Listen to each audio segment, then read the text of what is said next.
You out here this late for what? Windows down, parked in the dark, look pretty suspicious, don't you think? I'm on my way home, officer.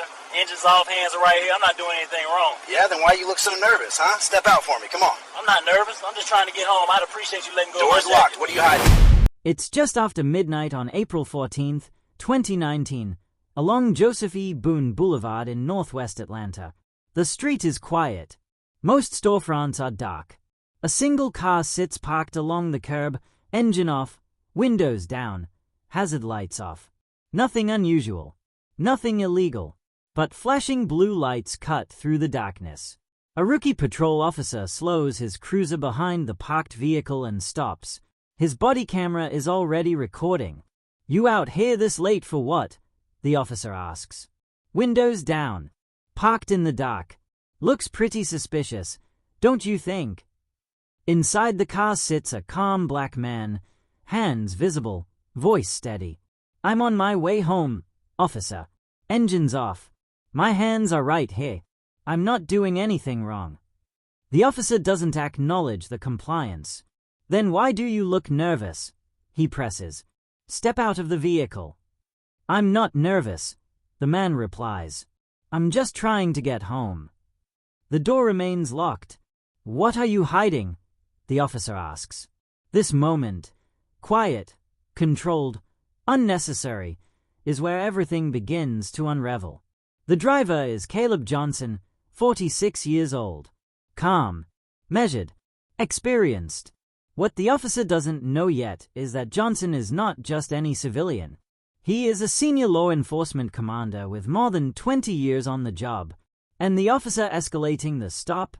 Evan Mercer, age 24, less than a year out of the academy. Fresh badge, probationary status, still trying to prove himself. Mercer believes decisiveness equals authority. He believes hesitation equals weakness. Johnson follows every instruction. Engine off. Keys placed on the dashboard. Window fully lowered. Hands at 10 and 2. Mercer doesn't acknowledge any of it. Instead, he leans in, flashlight sweeping the interior. Back seat. Floorboard. Door panels. His questions stack rapidly. "Why are you parked here? Who owns the vehicle?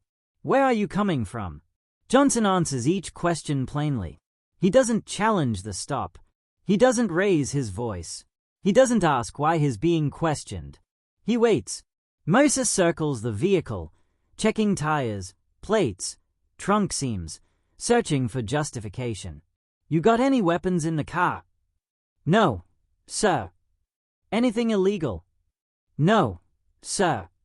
Mercer asks again, slower, louder. The answer doesn't change. Then Johnson asks a single, lawful question. "Am I being detained, officer?" Mercer ignores it.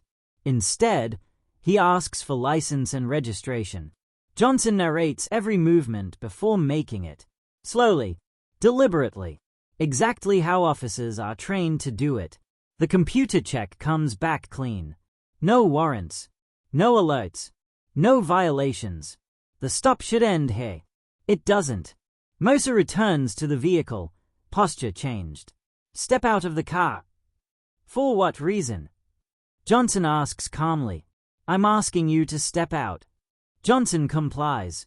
He stands near the cruiser, hands visible, feet shoulder-width apart. Mercer conducts a pat-down, firm, unnecessary, prolonged, then continues questioning. "What do you do for work?" "I'm in law enforcement." "Where?"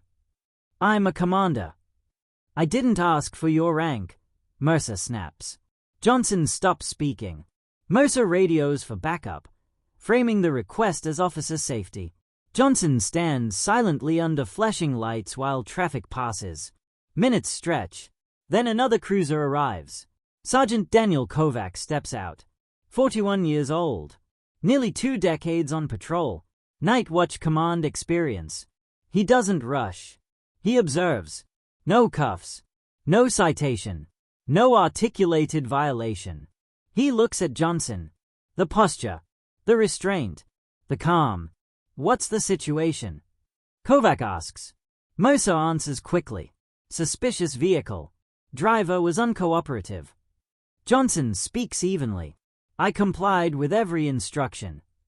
I didn't give you permission to speak, Mercer snaps. Kovac raises a hand. It's fine.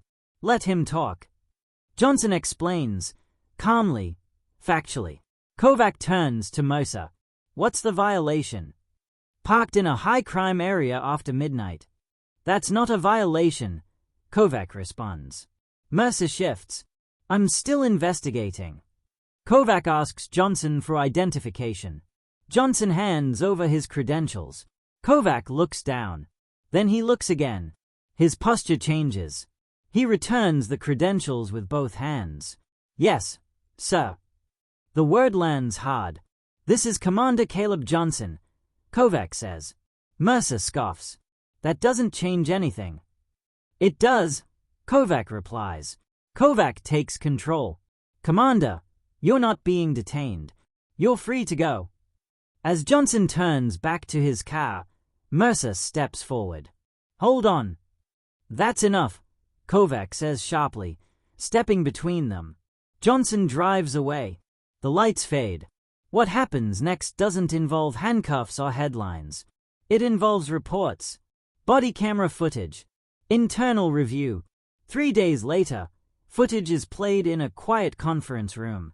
Every escalation, every missed opportunity to disengage, every moment authority was confused with control. Mercer is placed on administrative leave. 2 weeks later, he resigns. No press release, no public statement, just an internal memo and mandatory training. The footage is shown, especially one moment. When Kovac returned Johnson's credentials, he straightened. He saluted, not for rank alone, for restraint, for command presence, for authority without aggression. That salute becomes a teaching point, not about hierarchy, about judgment. Caleb Johnson files his report and moves on. He never calls the media. He never asks for discipline. Inside the department, the story circulates quietly. Remember that Boone Boulevard stop? Everyone does. One officer escalated to prove himself. Another recognized authority without being told. And the system corrected itself, not with applause, not with outrage, but on record, on camera, and by procedure. If you're watching from the United States, comment where you're tuning in from. And subscribe, because tomorrow's story shows what happens when authority forgets its limits.